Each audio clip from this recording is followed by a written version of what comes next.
The clip was tiny, a few seconds of one-word answers, but it landed like a hand grenade. Jeudy stands at the podium, eyes tired, shoulders tight, and he gives the media the shortest replies you'll ever see. No fluff, no coach speak, just a look that says more than any long speech could. That silence, plus 4 simple words, "You just need reps," exploded across feeds. Fans replayed it. Talk shows paused on it. Suddenly, a routine press scrum felt like the beginning of something much larger. Here's why that matters. Jeudy isn't some backbench voice. He's the team's top receiver, a veteran who's earned respect in the locker room and on the field. When a player like that visibly checks out of the usual platitudes, it isn't drama for clicks.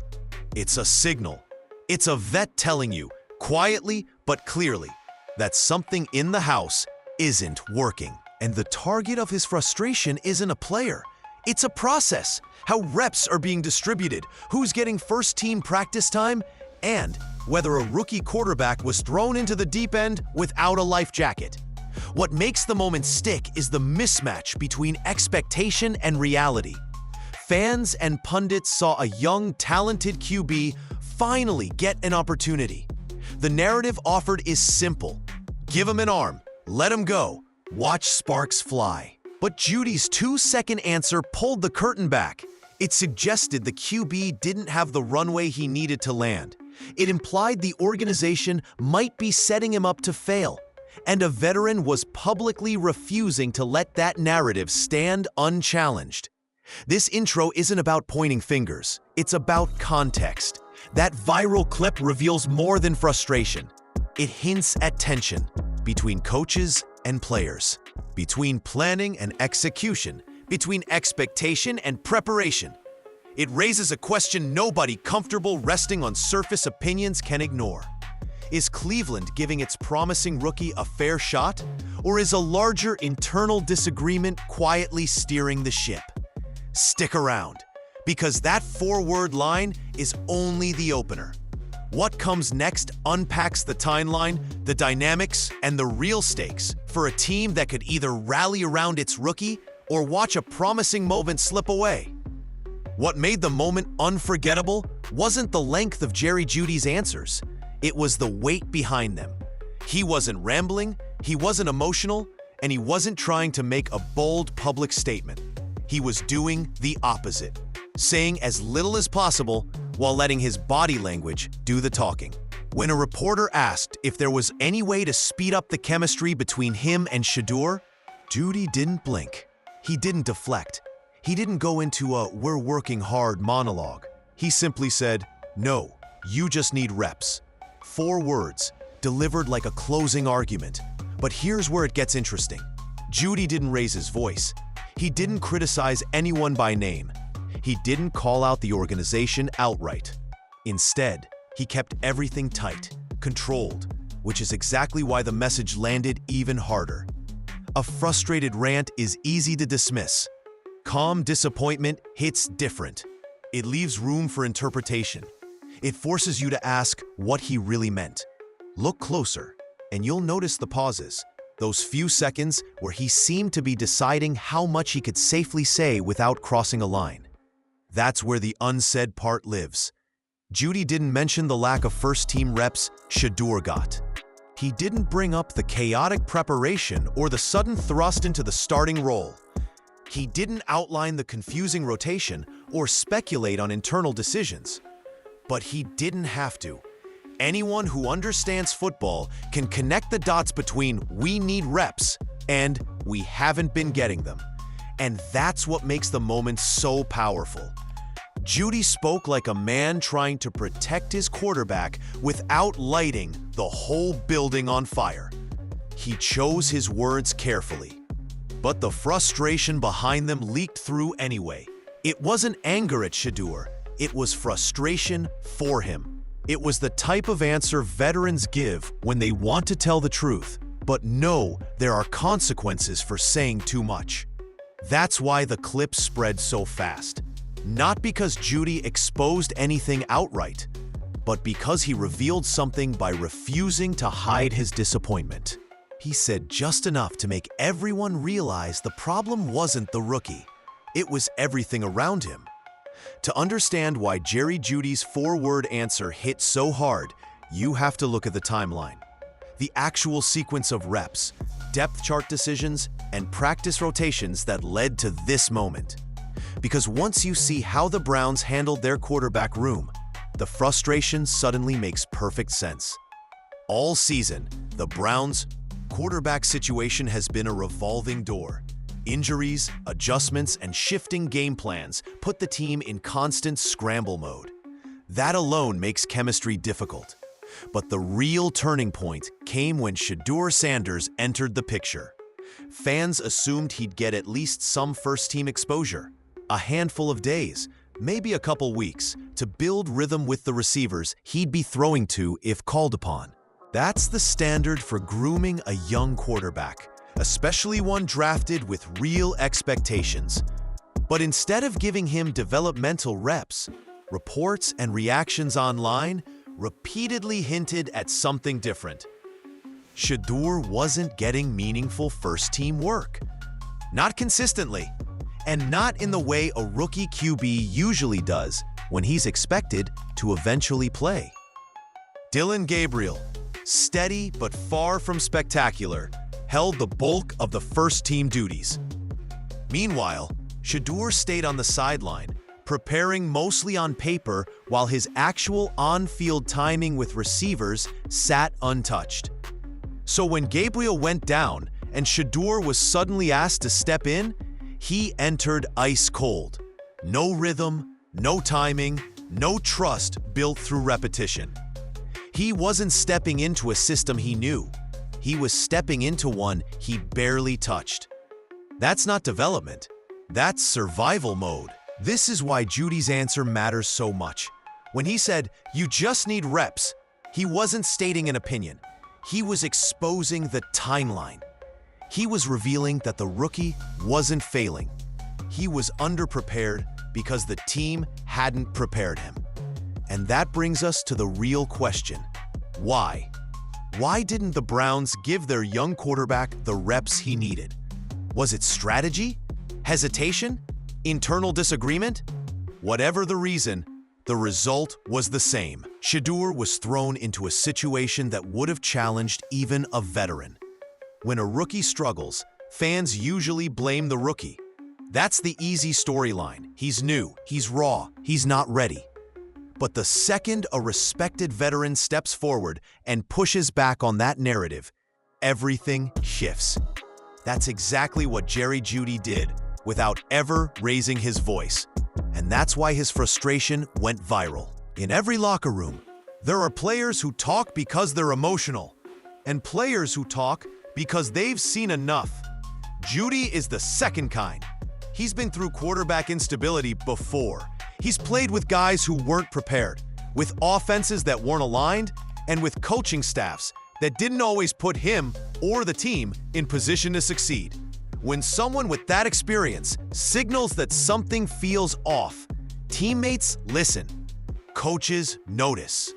Media picks it apart, and fans start asking the uncomfortable questions.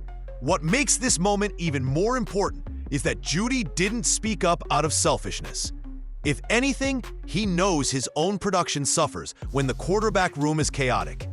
But instead of deflecting blame or protecting his own numbers, he chose to subtly defend the rookie. That's rare. Most receivers in his position would be frustrated at misfires, timing issues, or late targets. Instead, Jeudy's frustration was directed at the process, not the player. That tells you everything.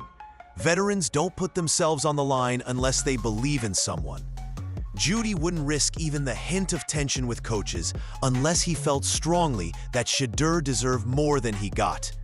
And when the team's best receiver essentially says, "This isn't on the kid," the entire conversation changes. Suddenly, the focus shifts from judging a rookie to questioning the structure around him. That's the power of veteran credibility. Jeudy's comments weren't explosive because they were loud. They were explosive because they were controlled. He made it clear, without saying it directly, that the organization hadn't given Shedeur the tools he needed. And once a respected voice hints at that, the narrative can't go back to normal. Because if the top receiver is signaling that something's broken, people naturally start asking what else is happening behind the scenes. When a football team struggles, people usually point to one thing: the head coach, the quarterback, the play calling. But every now and then, a situation comes along where the problem isn't one person at all. It's the structure. And that's exactly where the house divided theory in Cleveland comes from. Nobody's accusing anyone directly, but the signs are there, and they're hard to ignore. Reports, commentary shows, and fan discussions have circled one idea for weeks. The organization doesn't seem aligned on what to do with its young quarterback. Some insiders suggest the front office wanted Shedeur to start developing earlier. Others believe the coaching staff preferred sticking with the veteran plan longer. And when two sides inside a franchise want different things, even small decisions, like who gets first-team reps, turn into quiet battles. This isn't about drama for the sake of drama. It's about how NFL teams really function behind closed doors. A general manager invests in future talent. Coaches focus on immediate wins. Owners want a balance of both, plus a marketable story. When those priorities collide, it doesn't always result in shouting or public feuds. Sometimes the conflict is silent. You see it only through decisions that don't quite add up. Like a rookie quarterback getting almost no real reps until the week he's suddenly thrown into action.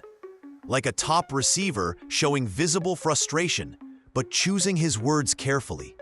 Like analysts openly wondering why a highly touted young QB wasn't given developmental time. None of that proves dysfunction, but taken together, it becomes hard to call it coincidence. And that's the heart of the house divided theory. Not that someone's sabotaging anyone, but that the organization isn't fully on the same page. Maybe the owner wanted a gradual transition. Maybe the GM pushed for development. Maybe the coaching staff wanted stability. Whatever the reason, the final result was the same. Mixed signals, delayed reps, and a young quarterback stuck between competing timelines. And that's why Jeudy's moment hit so hard. His frustration wasn't just about football. It hinted at a system that hasn't decided what direction it truly wants to go. Imagine getting hired for a demanding job, spending months stuck on the sidelines watching other people do the work, and then suddenly being told, "Okay, now you're leading the entire project tomorrow." That's the situation Shedeur Sanders walked into. And that's why judging him off a single appearance is not just unfair, it's unrealistic. For most rookie quarterbacks, development starts long before they ever touch the field. They get reps with the backups, then partial reps with starters, then expanded sessions as the team prepares them for game action. Even if they don't start week one, they're gradually introduced to the rhythm of the offense. They get familiar with timing, protection calls, and the tendencies of their receivers. It's a slow, natural onboarding. But Shedeur didn't get that path. All signs point to him receiving minimal first-team work, not because he lacked talent, but because the team was juggling injuries, expectations, and internal disagreements about when he should play. Then the moment arrived. The starter goes down, the offense stalls, and suddenly, Shedeur is thrown into a situation he wasn't fully prepped for. That isn't development, that's damage control. And yet, instead of panic or excuses, Shedeur stepped in calmly. He fought through the timing issues. He tried to extend plays. He battled through misreads that come from unfamiliarity, not inability. But no matter how much talent you have, you can't compensate for lost preparation.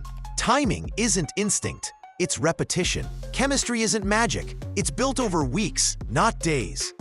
This is why Jeudy's frustration carried so much weight. He wasn't upset at Shedeur. He was defending him.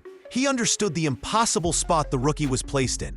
He understood that 1 week of practice isn't a make-or-break moment. It's barely enough to install a small chunk of the playbook, let alone build trust.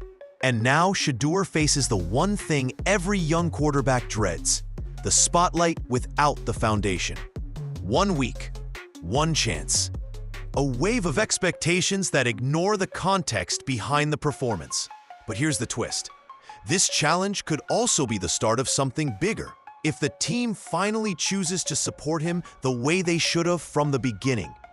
With only a week of real preparation under his belt, the expectations for Shedeur shouldn't be perfection. They should be progress. And that's exactly what this weekend against the Raiders sets up. Not a test of whether he's a franchise quarterback, but a first real look at what he can become when he finally gets the ball, the reps, and a receiver like Jeudy in his corner. Let's start with the playbook. When a rookie QB steps in on short notice, coaches rarely hand him the full menu.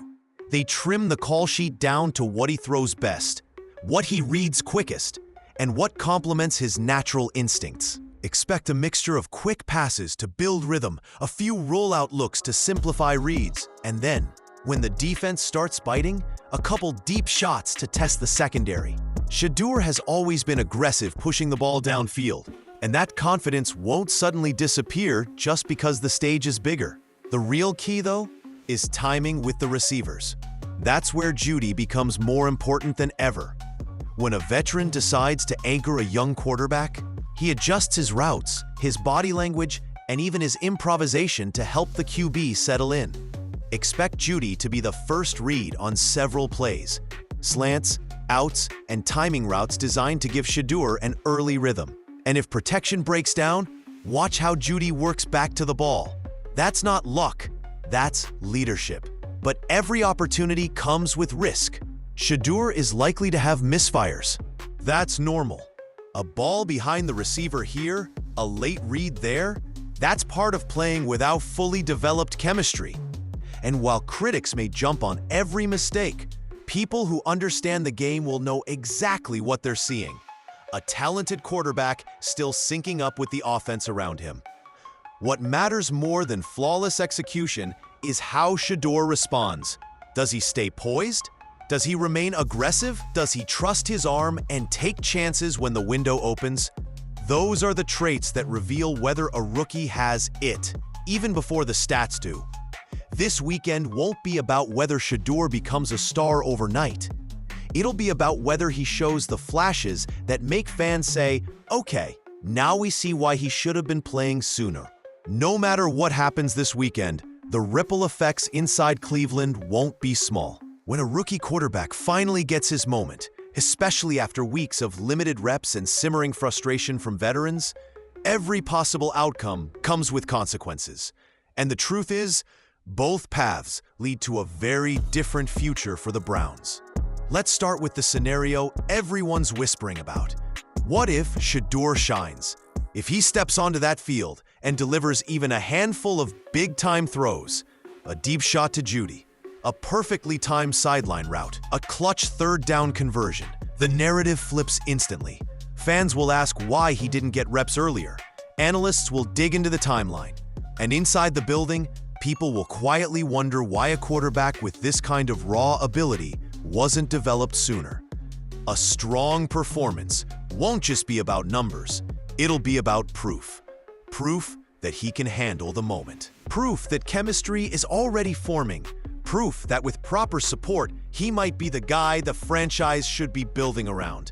But that's only half the story. If Shedeur struggles, critics will try to use it as evidence he wasn't ready. That's the predictable reaction. But anyone who understands the context will see something else. They'll see a young quarterback trying to run an offense he barely practiced with. They'll see timing issues that come from lack of reps, not lack of talent. They'll see flashes, a good read here, a perfectly placed ball there, mixed with mistakes that are normal for someone thrown into the fire. And even if the stat line isn't pretty, the internal conversation will shift toward accountability. Did the staff prepare him properly? Did the organization set him up fairly? Should he have been integrated earlier? Either way, the pressure won't fall on Shedeur alone. It'll fall on the decision-makers who controlled his development. A strong outing raises questions they can't dodge. A rough outing raises questions they can't hide from. And that's what makes this game so pivotal. Not because it defines Shedeur's career, but because it forces Cleveland to confront the choices that led here. Whether he shines or stumbles, the truth will no longer be ignorable. When the clip of Jeudy's short, clipped answers first hit the internet, it was easy to treat it like another viral sports moment. Something to laugh at, something to debate, something to clip for social media. But the more people watched it, the clearer it became that this wasn't just a frustrated player blowing off steam. It was a veteran sending a message without raising his voice, pointing to something deeper than missed throws or bad timing. Jeudy wasn't calling out Shedeur. He wasn't calling out the media either. He was calling out a system, a process that didn't give a young quarterback the foundation he needed before being thrown into the spotlight. His frustration revealed a truth the box scores don't show. Preparation matters, and Shedeur wasn't given enough of it. Not because he lacked talent, not because he wasn't ready to learn, but because decisions above him didn't align on how to develop him. And that's the real takeaway from this entire situation. Shedeur Sanders isn't struggling because he's incapable. He's struggling because he's been asked to perform without the runway every quarterback needs. Jeudy's reaction didn't expose a flaw in the rookie. It exposed the cracks around him. It showed that even inside the locker room, players feel the disconnect between what they're being asked to do and what they're being given to work with. But here's the part people overlook. This could be the moment everything changes. Sometimes, it takes a respected voice speaking through clenched teeth to force a franchise to look in the mirror. Sometimes, it takes a game where a rookie gets a fair shot, even if imperfect, to prove he deserves more. And sometimes, it takes a subtle message from a veteran to remind everyone that talent only grows when it's nurtured, not when it's benched. So as Cleveland moves forward, the question isn't whether Shedeur is ready. The question is whether the organization is ready to support him the way great teams support their young quarterbacks. Jeudy's outburst didn't divide the locker room, it lit a fire under it. And now, the next chapter depends on whether Cleveland finally gives its young quarterback what he's been needing all along: reps, trust, and a real chance to show who he can become.